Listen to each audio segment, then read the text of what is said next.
Então, deixa eu ver. Quando aparecer aqui no telefone que está ao vivo, eu já envio as notificações e a gente já inicia. Só os irmãos lembrando, hoje nós vamos estudar o Desejar de Todas as Nações, capítulo 59. Vamos ver. Propaganda. Tinha que tirar essas coisas, né? Pronto, estamos ao vivo. Enviar as notificações. Está sendo enviado. Feliz sábado aos irmãos que já estão chegando, que já estão por aqui. Bem-vindos a mais um vídeo de estudo. No sábado a gente faz o estudo ao vivo, para que a gente possa ter essa interação maior, os irmãos perguntarem e a gente interagir aqui pelo canal, pelo chat. Graças a Deus temos essa oportunidade de estarmos conversando junto. Então, bom, vamos lá. Já foi enviadas as notificações. Deixa eu ver aqui. Já está sendo enviada. Então vamos iniciar. Hoje nós vamos estudar o Desejar de Todas as Nações, capítulo 59. Os sacerdotes tramam.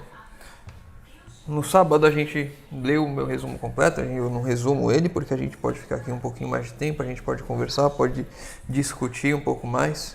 Os irmãos podem mandar pergunta no chat, a gente vai respondendo, vai conversando, e é sempre bom essa interação para que a gente cresça junto espiritualmente, para que a gente aprenda mais lições uns com os outros. Então vamos iniciar a leitura, Desejar Todas as Nações, capítulo 59, os sacerdotes tramam. Convocou-se imediatamente uma reunião no Sinédrio para decidir o que se deveria fazer. Cristo tornara agora plenamente manifesto seu domínio sobre a morte e a sepultura. Aqui então, como a gente estudou ontem, é uma continuação. Assim que Jesus ressuscitou Lázaro, se a gente continuar seguindo a leitura de João capítulo 11, se eu não estou enganado, deixa eu só confirmar aqui. Isso é João capítulo 11. Isso, João capítulo 11. Se a gente seguir a leitura de João capítulo 11, feliz sábado, irmãos, a gente vai ver que assim que o milagre foi feito, essas notícias chegaram aos ouvidos dos líderes religiosos lá em Jerusalém, no Sinédrio, e então eles convocaram uma reunião para decidir o que seria feito. Aquele poderoso milagre era a suprema prova dada por Deus aos homens de que ele enviara seu Filho ao mundo para a sua salvação. Era uma demonstração de poder divino suficiente para convencer todo espírito de que se achasse sob o controle da razão e de uma consciência esclarecida. Ou seja, aquele milagre era suficiente. Jesus acabara de vencer a morte, ressuscitou um morto. Era um milagre suficiente para demonstrar que ele é Deus. Aquelas pessoas não tinham mais como duvidar, não tinham mais como colocar argumentos, empecilhos, achar coisas ruins. Jesus deixou claro: eu sou Deus, eu posso vencer a morte. E aquilo ali era demais para aqueles líderes religiosos que, desde o início, foram contra todos os ensinos de Jesus. Muitos do que assistiram à ressurreição de Lázaro foram levados a crer em Jesus. O ódio dos sacerdotes por ele, no entanto, intensificou-se com isso. Haviam rejeitado todos os sinais menores de sua divindade e não ficaram senão enfurecidos ante o novo milagre. E aqui nós vemos claramente o espírito que permeava aquelas pessoas e um espírito que pode estar dentro da igreja, dentro das pessoas na igreja, se nós não vigiarmos, se eu e você não vigiarmos, podemos ser esses que, ao vermos os milagres de Jesus, ao vermos vidas transformadas, Jesus vivendo em outras pessoas, porque elas permitiram que, através do Espírito Santo, Cristo vivesse nelas, nós podemos rejeitar aqueles testemunhos, nós podemos achá-las, taxá-las como extremistas, como fanáticos, como loucos e por aí por diante.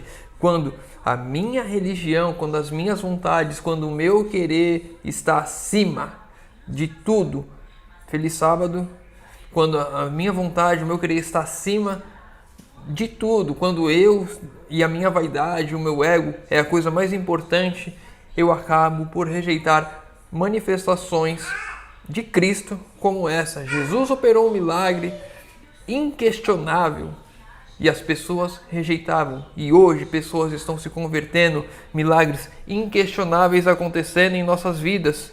E muitas vezes eu e você rejeitamos. O ódio dos sacerdotes por ele, no entanto, intensificou-se com isso. Haviam rejeitado todos os sinais. O morto fora ressuscitado em pleno dia e perante a multidão de testemunhas. Nenhum artifício poderia explicar essa demonstração. E exatamente por isso se tornou mais implacável ainda a inimizade dos sacerdotes. Mais do que nunca estavam decididos a pôr termo à obra de Cristo. Ou seja, agora que Jesus mostrou que era Deus, eles queriam matar Jesus. Eles não aceitavam. Não simplesmente Jesus ser Deus, mas todas as repreensões que tinham sido feitas à vida deles, a hipocrisia que eles viviam. E muitas vezes eu e você podemos ser assim, porque somos repreendidos pela palavra, pela verdade, somos instruídos a fazer o que é certo, abandonar o errado aqui, termos a vida transformada, deixar que o Espírito Santo trabalhe em nossas vidas. E muitas vezes, por causa do nosso ego, das nossas vontades, do nosso querer, nós rejeitamos essa mensagem e estamos assim querendo pôr um fim na obra de Cristo na minha vida e nas pessoas próximas a mim, porque aquilo me incomoda, aquilo não me agrada. Muitas vezes, e os irmãos vão ver isso dentro da igreja, pessoas, inclusive teve um irmão que comentou num vídeo não muito distante aí, nesses do ano bíblico, se eu não estou enganado, que o irmão se tornou, fez a reforma de saúde na vida dele, abandonou a carne e dentro da igreja ele virou motivo de piada. Eu já fui motivo de piada. E quantas pessoas não acontecem que por buscarem seguir e fazer toda a vontade de Deus são motivo de piada porque as pessoas não querem mudar as suas vidas. Elas estão muito satisfeitas com a sua carne, com o seu café, com a sua Coca-Cola. E quando isso é repreendido porque é errado, as pessoas se incomodam, se afastam e rejeitam a mensagem. Os saduceus, conquanto não fossem favoráveis a Cristo, não se demonstravam tão malignos para com ele como os fariseus. Seu ódio não era tão feroz. Agora, porém, ficaram inteiramente alarmados. Não criam na ressurreição dos mortos. Engendrando a falsamente chamada ciência, haviam raciocinado que seria impossível vivificar um morto. E de fato é impossível vivificar um morto. Deus faz o impossível. Mas por algumas palavras de Cristo fora deitada por terra a sua teoria. Revelava-se assim sua ignorância, tanto das Escrituras como do poder de Deus. E aqui entra um outro ponto importante. Os saduceus, que são diferentes dos fariseus, são diferentes dos escribas, os saduceus, eles não acreditavam na ressurreição. E quando Cristo faz a ressurreição de Lázaro ali, eles começam a compreender que eles não conhecem a Deus e não conhecem as Escrituras. E eles se incomodam por isso. Muitas vezes, eu e você estamos felizes e satisfeitos e completamente extasiados, tranquilos, pelo nosso conhecimento raso das Escrituras. Nós não buscamos estudar mais, nós não buscamos nos aprofundar, nós não buscamos cada vez mais Deus, porque quanto mais eu busco, mais eu aprendo, mais eu tenho a aprender de Deus, porque nunca, nem uma vida inteira, nem a eternidade será o suficiente para aprender tudo o que Deus tem para ensinar a nós. E muitas vezes eu e você estamos simplesmente acomodados porque o nosso conhecimento já nos basta, já não estudamos mais lição escola sabatina, não temos um devocional, não abrimos a Bíblia, não cantamos louvores, não fazemos um culto, estamos tranquilos, extasiados, estamos verdadeiros laodiceanos, vivendo na mornidão deste mundo. E aí quando a palavra vem de fato e vemos vidas transformadas e sendo transformadas pelo poder da palavra, nós vemos que irmãos estão buscando, irmãos fervorosos, estão cada vez mais buscando se aprofundar na palavra de Deus, e isso acaba nos incomodando. Era exatamente o sentimento dos saduceus ali.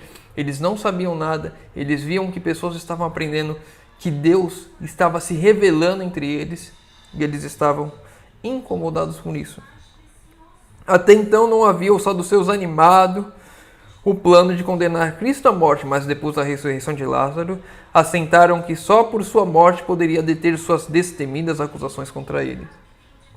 Então, só a morte de Cristo poderia cessar as acusações de Cristo contra eles, contra a sua hipocrisia, contra a sua falta de comprometimento, contra a sua falta de estudo, contra a sua falta de conversão verdadeira, de entrega, de entendimento da palavra de Deus. E muitas vezes há pessoas em nosso meio querendo silenciar a voz de Deus, porque elas não querem fazer a vontade de Deus, elas não querem que fale de reforma de saúde, elas não querem que fale de vida no campo, porque elas não querem isso para elas. E por elas não querer isso para elas, elas simplesmente querem silenciar as vozes que assim o falam. Os fariseus acreditavam na ressurreição e não podiam deixar de ver que esse milagre era uma prova de que se achava entre eles o Messias, mas tinham-se sempre oposto à obra de Jesus, ou seja, novamente aqui, eles acreditavam naquilo que Jesus fez, eles entendiam que Jesus era o Messias enviado por Deus, por aquele milagre inquestionável, mas eles não podiam aceitar que Jesus era contra todas as práticas que eles faziam, não podia aceitar que Jesus era contra a hipocrisia deles. Desde o princípio o aborreceram por lhes expor as pretensões hipócritas, remover a capa de rigorosos ritos sob que se ocultava a sua deformidade moral. Aquelas pessoas deformadas moralmente, aquelas pessoas que não tinham uma conversão verdadeira, aquelas pessoas que fingem ser cristãos, que dentro da igreja é uma coisa, fora é outra, aquelas pessoas que estão meio convertidas, que fazem as coisas escondidas, que de fato ela sabe que é errado, mas continua fazendo errado e escondido, porque para ela é apenas uma capa. A igreja, a vida cristã é uma capa, e Jesus tinha rasgado aquela capa, e os fariseus, eles enxergavam a sua nudez, a sua vergonha, a sua degeneração moral. A religião pura por ele ensinada condenara-lhes a vazia profissão de piedade. Tinha sede de se vingar dele por suas incisivas repreensões. Pessoas que não queriam ser repreendidas, pessoas que não aceitavam ser repreendidas, pessoas que não queriam uma conversão genuína. E hoje nós vemos isso dentro da igreja, pessoas que repreendem pessoas, pessoas que afastam pessoas, pessoas sendo excluídas da igreja, afastadas, que não podem mais pregar, que não podem mais cantar, porque falaram a verdade, porque se incomodaram com a verdade. Quantas dessas pessoas eu e você não conhecemos? Quanto mais tempo na igreja você está, mais você vê essas coisas acontecendo. Quanto mais tempo nós estamos convivendo, mais triste é a realidade. Nós temos que ser combativos contra isso. Porque se teve um momento em que Jesus se revoltou, não reprimiu a sua raiva, a sua indignação, foi justamente quando ele viu a hipocrisia dentro do templo. A gente já estudou isso aqui, quando ele viu aqueles líderes religiosos fazendo um escambo da fé, vendendo a fé como se fosse um comércio,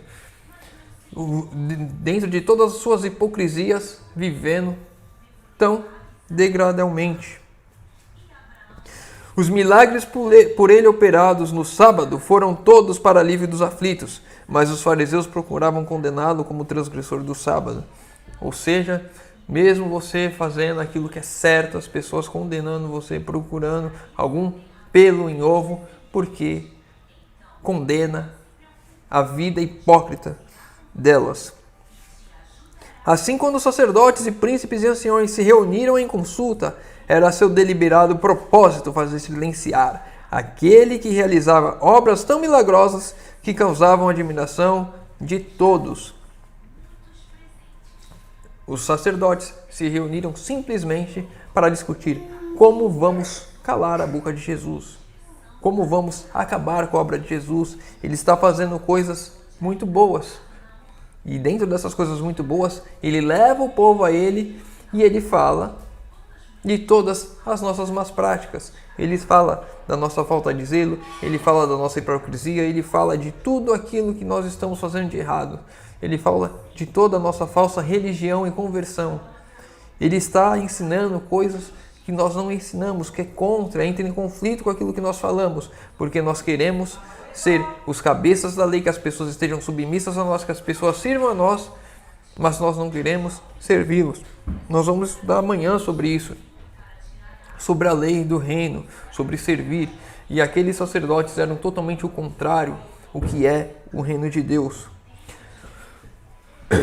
Os fariseus e saduceus uniram-se mais do que nunca, ou seja, inimigos mortais, os fariseus e os saduceus, eles se uniram, porque quando se tratava de Jesus, o Messias, o Salvador, Deus vivo aqui, para eles era incômodo. Mesmo sendo inimigos, eles deixaram as suas diferenças de lado e começaram a trabalhar juntos para destruir a Jesus aqui. Em concílios anteriores, Nicodemos e José, aqui é José de Arimateia, aquele que dá o túmulo a Jesus, impediram a condenação de Jesus e por isso não foram então convidados. Ou seja, dentro da forma como eles agiam, até sorrateiramente eles deixaram de trazer aqueles que trabalhavam em favor de Jesus. Nicodemos, nós já vemos que ele teve uma meia conversão, né? Ele reconheceu Jesus como Salvador, mas ele não queria fazer isso publicamente, porque ele não queria perder a sua autoridade como um fariseu. Mas dentro do sinédrio, dentro do conselho, ele ajudava e intercedia por Cristo. E agora, por fazer isso, por agir da forma correta, por ele mostrar que Jesus estava certo quando repreendia-os contra a hipocrisia, ele e José de Arimateia não foram convidados. Achavam-se presentes nesse concílio outros homens influentes que criam em Jesus, mas sua influência não prevaleceu absolutamente contra os malignos fariseus. Ou seja, dentro do sinédrio não era só Nicodemos e José de Arimateia, tinha outras pessoas que também reconheciam Jesus como Salvador, mas as suas vozes não eram tão fortes para impedir aquilo, eles sozinhos não tinham essa força. E muitas vezes eu e você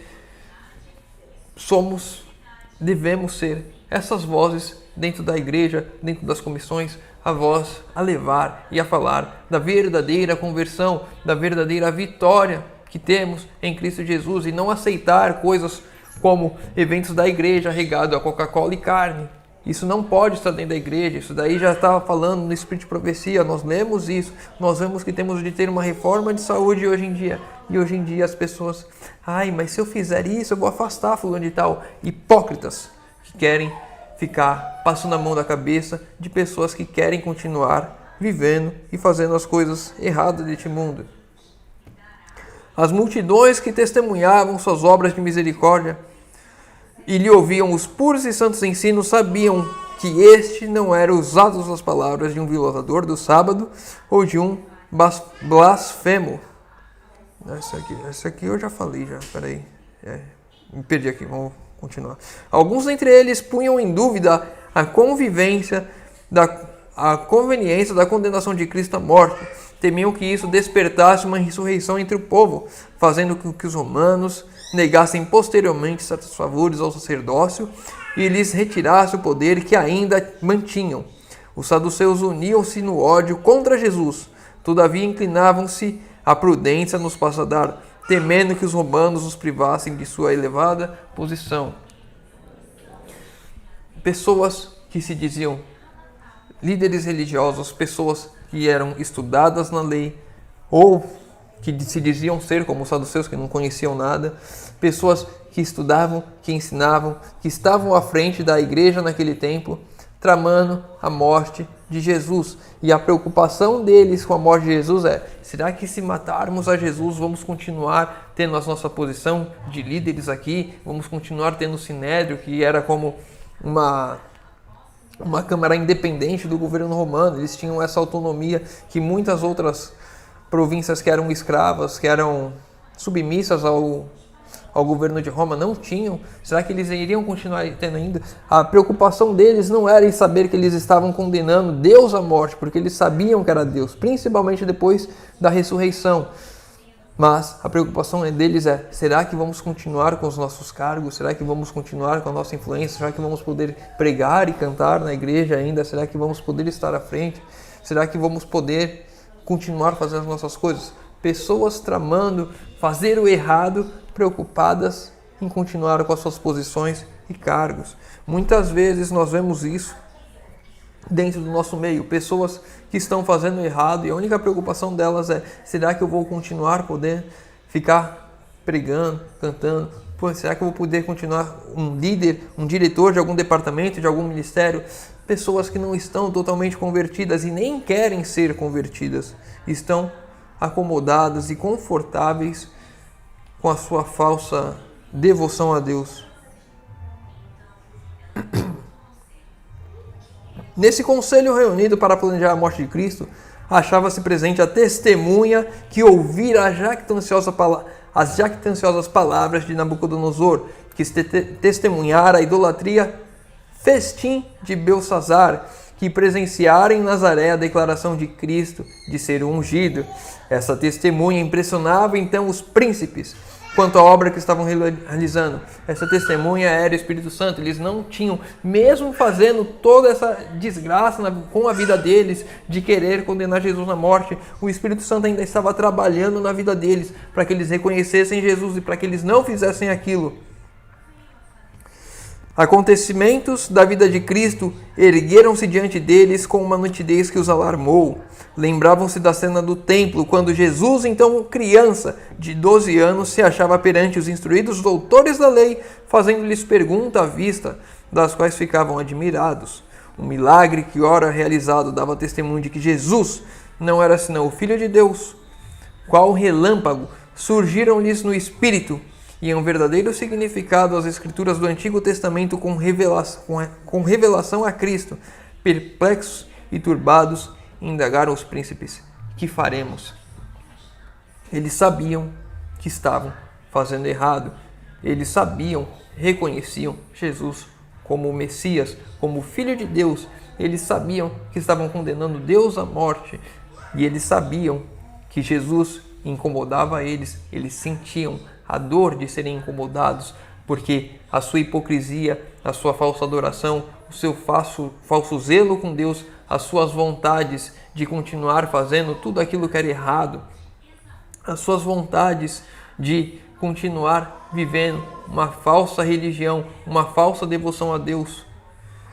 Isso daí tudo veio à mente, e agora eles se indagam a si mesmos: o que faremos? E quantas pessoas hoje em dia não estão desse mesmo modo dentro da igreja, que estão fazendo as coisas erradas, sabem o que é o certo, elas não têm certeza se querem se converter e ficam se indagando: o que nós faremos agora, Senhor? O que nós faremos agora, irmãos?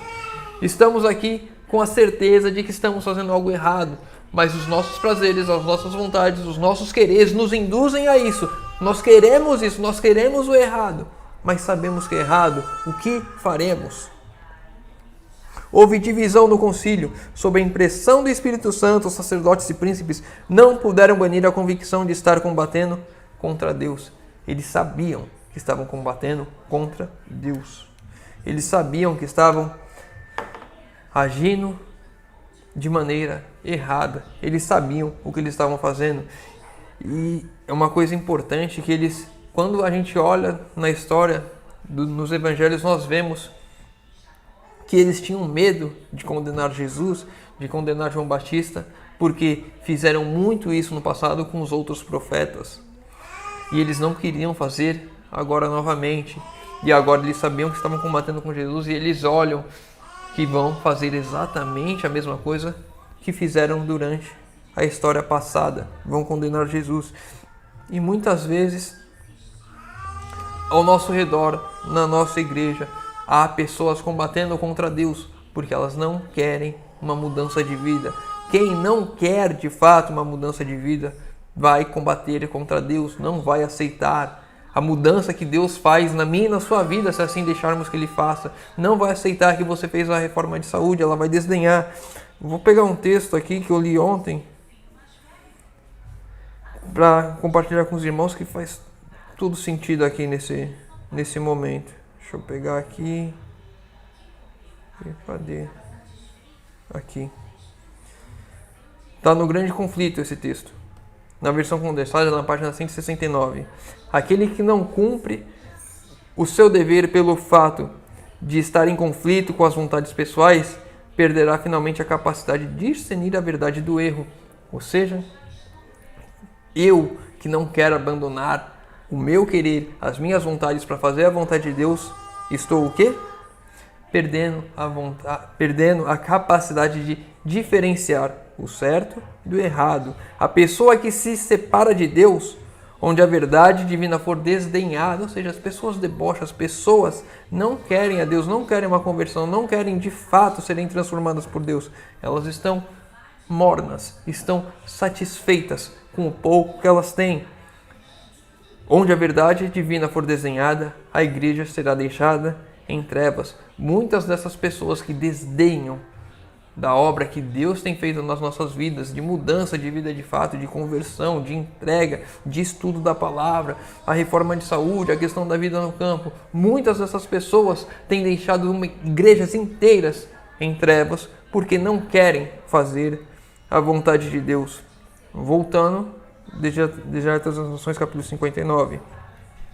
Ainda que Jesus fosse inocente, insistia, o sumo sacerdote devia ser afastado do caminho. Sim, Jesus é inocente, mas vamos afastá-lo, vamos matá-lo porque ele é inconveniente. Mesmo sendo inocente, era esse o pensamento deles. Ele era perturbador, arrastando o povo após si e diminuindo a autoridade dos principais. Era essa a preocupação deles, em eles continuarem sendo influentes. E muitas vezes, eu e você vemos na nossa igreja pessoas sendo afastadas, pastores sendo afastados, líderes sendo afastados, porque estão pregando e vivendo a verdade por inteiro. Porque isso incomoda, isso ataca a autoridade de alguns. Era apenas melhor seria morrer ele que enfraquecer a autoridade dos príncipes. Então era melhor Jesus morrer do que os pastores perderem sua influência. É melhor a gente afastar um irmão aqui que está pregando essas coisas do que os pastores que continuam comendo as suas carnes, que continuam vivendo nas cidades, que não falam sobre isso, que para depois, isso é só um conselho, para que esses pastores não percam sua autoridade. É melhor afastar e disciplinar esse tipo de membro. Se o povo perdesse a confiança em seus chefes, estaria destruindo o poder nacional. Caifás argumentava que depois desse milagre os seguidores de Cristo seriam capazes de revoltar-se. Viram então os romanos, disse ele, e fecharão nosso templo e demolirão nossas leis, destruindo-nos como nação. Que vale a vida desse Galileu quando comparado com a do povo? Eles achavam que uma pessoa falando as verdades era menos importante do que o povo inteiro indo e caminhando e sendo enganado e vivendo em ruína. Se ele é um obstáculo ao bem-estar de Israel, não é prestar a Deus um serviço removê-lo daí? É melhor que um homem pereça do que ser destruída toda a nação. Eles preferiam destruir Jesus, matar Jesus, porque achavam que a nação seria destruída pelos ensinos de Jesus, que afastavam o povo da hipocrisia. Declarando que um homem devia morrer pelo povo, mostrava a Caifás certo conhecimento das profecias, se bem que muito limitado. Ou seja, muitas vezes nós temos dentro da igreja pessoas, pregadores, pastores, líderes, que têm um conhecimento muito limitado das profecias, muito limitado das escrituras, não estudam, não buscam, e aí pegam um trecho e fazem todo aquilo ali uma verdade, como a gente vê quando a gente fala sobre a questão de arrebatamento secreto. Pegam um trecho lá, Lucas 24, e falam que por conta daquilo que um será deixado e o outro tomado, aí há um arrebatamento secreto. E aí doutrinas inteiras erradas são formadas, igrejas são formadas por causa de um conhecimento superficial e limitado, por falta de estudo da palavra, de dedicação, de empenho. E quantos que sabem que é verdade? Assim, a gente pode comparar alguns dos nossos líderes, pastores, com Nicodemos e José de Arimateia, que estão ali e falam só um pouquinho, mas não pregam de fato e não vivem aquilo que eles sabem que deveriam viver. Devemos hoje buscar uma conversão completa de nossas vidas. Devemos hoje buscar nossa entrega total a Deus, fazer toda a vontade de Deus, não só uma parte, não meia parte, não ficar fazendo escondido, fazer toda a vontade de Deus e pregar e viver isso, para que as pessoas entendam e compreendam qual que é toda a vontade de Deus, qual é a boa, perfeita e agradável vontade de Deus. Quão cegamente reconheceu soberbo Caifás a missão do Salvador. Ele reconheceu de forma soberba que Jesus deveria morrer por todos, por toda a nação. Ele pensava, para Jesus morrer, para que a nação não perecesse. E de fato, Jesus iria morrer para que eu e você hoje pudéssemos herdar a vida eterna. E muitos que já passaram por nós e alguns que ainda virão. Jesus morreu por cada um de nós. E agora basta eu e você aceitarmos a vontade de Deus. Toda a vontade de Deus, não superficialmente, não só um pouquinho, não só o que me convém, toda a vontade de Deus. E colocar em prática em minha vida. Nos lábios de Caifás tornava-se mentira essa preciosíssima verdade. A política por ele defendida baseava-se num princípio tomado emprestado do paganismo. Entre os gentios, a vaga consciência de que alguém deveria morrer pela humanidade levara à oferta de sacrifícios humanos. Assim propunha Caifás que pelo sacrifício de Cristo salvara o povo culpado, não da transgressão, mas na transgressão, a fim de que pudesse continuar em pecado. Ele queria que Jesus morresse não para salvar as pessoas do pecado, mas para salvar as pessoas no pecado, para que cada um pudesse continuar pecando conforme a sua própria vontade, para que cada um continuasse nos mesmos caminhos de morte. Eu e você devemos ter essa consciência de que Jesus morreu para nos salvar do pecado, para nos arrancar do pecado, para que não vivêssemos mais em pecado, e não para nos salvar no pecado, para a gente continuar pecando e achando que vamos continuar assim.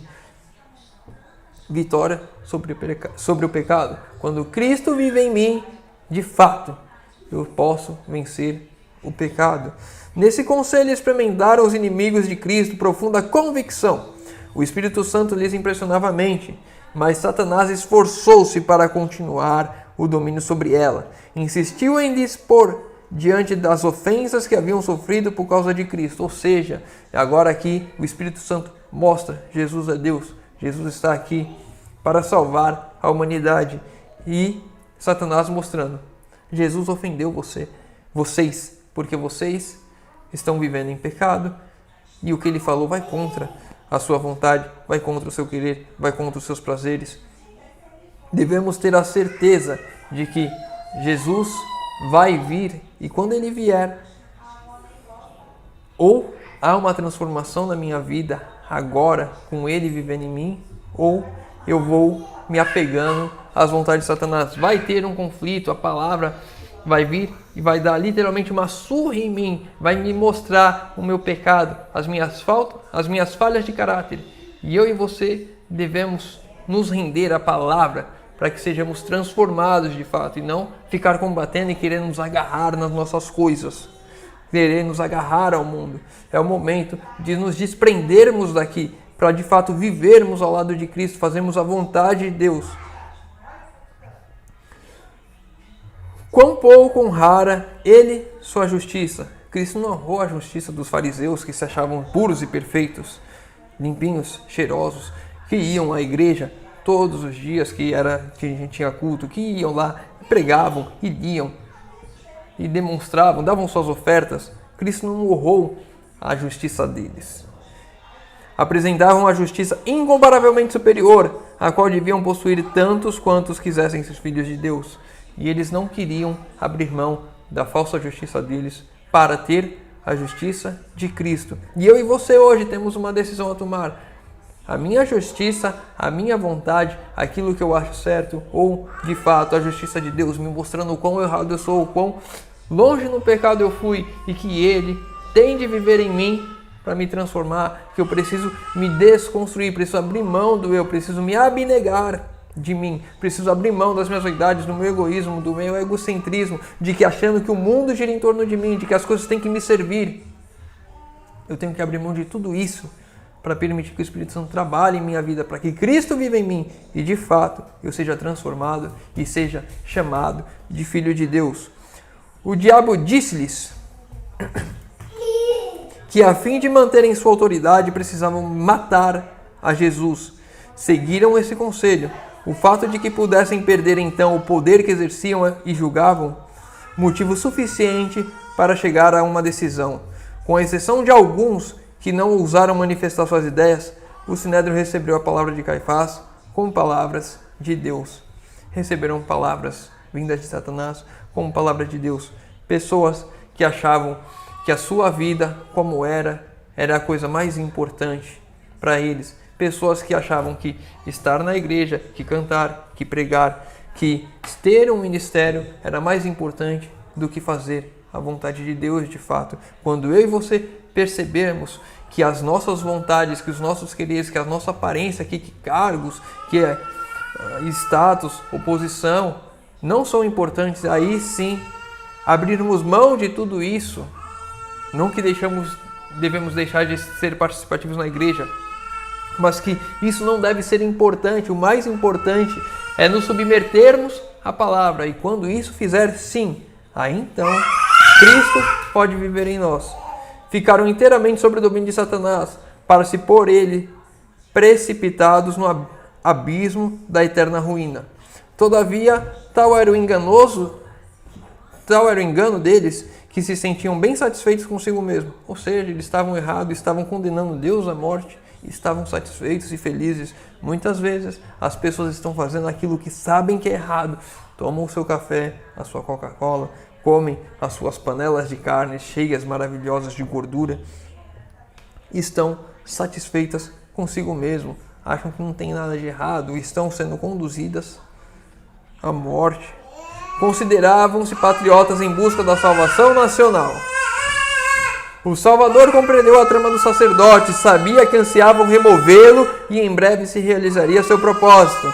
Não lhe competia, no entanto, precipitar a crise e retirou-se daquela região, levando consigo os discípulos. E aqui uma lição importante para mim e para você. Quando eu e você estivermos encarando esse tipo de situação, que as pessoas venham contra nós, venham combater a nós, venham querer nos destruir de fato, se assim for possível que nos retiremos. Já levamos a mensagem, já mostramos como tem que ser feito, como é a palavra de Deus, o que diz a palavra de Deus. Já falamos o que tinha que falar. Sair, não ficar para lutas desnecessárias.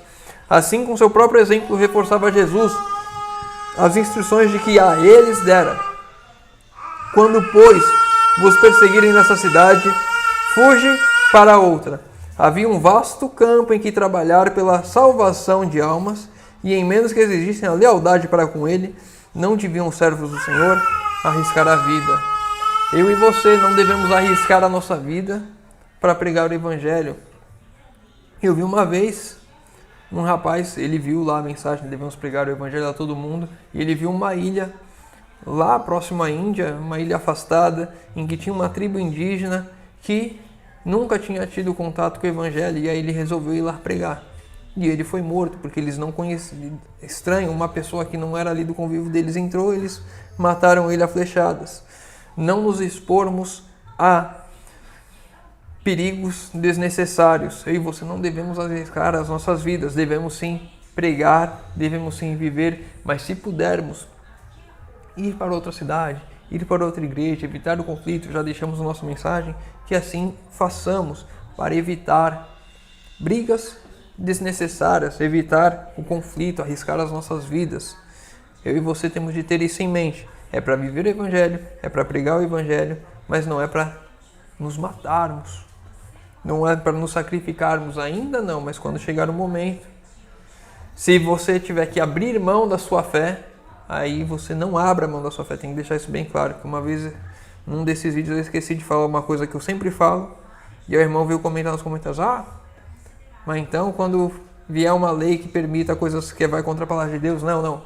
Se a lei, se qualquer coisa quiser fazer com que você abra mão da palavra de Deus, dos princípios de Deus, daquela que é a vontade de Deus sobre a sua vida, você não abra mão, você enfrente as consequências. Mas se você puder ir de uma igreja para outra, de uma cidade para outra, sair daquele ambiente hostil, por nada, irmão. Se você puder sair daquele ambiente hostil e continuar vivendo fielmente a palavra de Deus, que assim o faça. Para a gente encerrar o nosso último parágrafo de hoje, aquele que sempre era tocado pela miséria humana, que curava os enfermos, restituía a vista dos cegos, o ouvido dos surdos e a palavra dos mudos, que alimentava os famintos e confortava os contristados, foi expulso dentre o povo, por cuja salvação trabalhara. Jesus, trabalhando para a salvação deles, foi expulso do meio deles. E hoje, dentro das nossas igrejas, muitas vezes, Jesus está sendo expulso quando nós vemos o comportamento que nós vimos agora no grande conflito.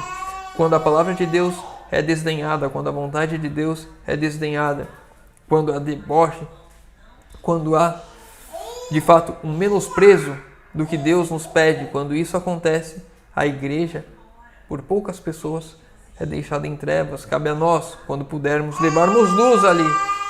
Se a nossa vida estiver em risco, que nos retiremos.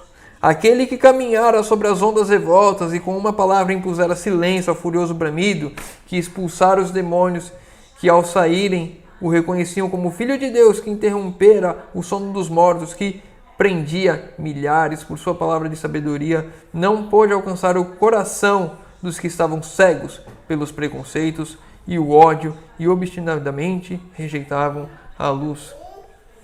Há pessoas que estão endurecidas a tal ponto que, mesmo se Jesus aparecesse a elas, Jesus descesse do céu, viesse das nuvens, assim, descendo, todo o olho vendo, ele vindo, chegasse aqui, não tocasse os pés na terra e falasse: você precisa fazer uma mudança na sua vida hoje, essa pessoa não faria, iria colocar desculpas, iria tentar argumentar que não era Jesus. Se Jesus aparecesse em sonho falando: você precisa mudar a sua vida, mostrando e falando de acordo com a palavra que eu e você precisamos mudar isso, a pessoa não aceita porque o coração está endurecido, porque o eu é muito grande, as minhas vaidades, o meu orgulho, as minhas vontades, essas coisas me prendem aqui. E quando eu estou sendo servo de mim mesmo, Deus não pode trabalhar na minha vida. Eu e você devemos, de fato, abrirmos mão do nosso eu, abrirmos mão das nossas vontades, abrirmos mão do nosso querer, para que Cristo viva em nós, para que Cristo trabalhe em nós, para que de fato sejamos aqueles que aceitam a palavra de Deus. Eu e você precisamos abrir mão do nosso eu. Bom, a gente vai encerrar por aqui. Obrigado aos irmãos que ficaram conosco, que estiveram participando. É muito bom a gente poder estudar a palavra de Deus juntos. Que Deus faça essa obra em nossas vidas, possamos abrir mão de fato do nosso eu, permitir que o Espírito Santo trabalhe em nossas vidas e que Cristo vive em mim e cada um dos irmãos. Se o irmão ficou com alguma dúvida, está assistindo esse vídeo depois, deixa nos comentários do vídeo, eu vou estar respondendo a todos. Se o irmão leu o capítulo completo depois daqui da live, quiser comentar alguma coisa, o capítulo completo está lá no aplicativo da Bíblia, pode ir lá, ler o capítulo completo, venha aqui nos comentários, deixa a sua dúvida ou o seu comentário, eu vou estar respondendo, vou estar olhando para a gente estudar e crescer juntos. Os pedidos de oração, não teve nenhum no chat hoje, mas se tiver, deixa nos comentários, que eu vou estar orando por todos. Convido os irmãos, se puderem, fechar os olhos para falarmos com Deus. Senhor Deus, Pai amado, obrigado, Senhor, porque mais uma vez temos a oportunidade de abrir a Tua palavra e de estudar. Pai querido, que tristeza ouvirmos essa lição, onde pessoas que deveriam ser os líderes da igreja, aqueles que deveriam viver e pregar a mensagem, rejeitaram o nosso Senhor. Pai amado, que hoje eu e os meus irmãos possamos ser aqueles que vamos abrir mão do nosso eu e aceitarmos a Jesus, e que o Espírito Santo trabalhe em nossas vidas, Senhor, que tudo aquilo que precisarmos fazer, que seja conforme a Tua vontade, que assim o façamos, que Cristo vive em cada um de nós, Senhor amado. Te pedimos isso em nome de Jesus. Amém. Meu irmão, fica com Deus, um ótimo sábado para você e que Deus te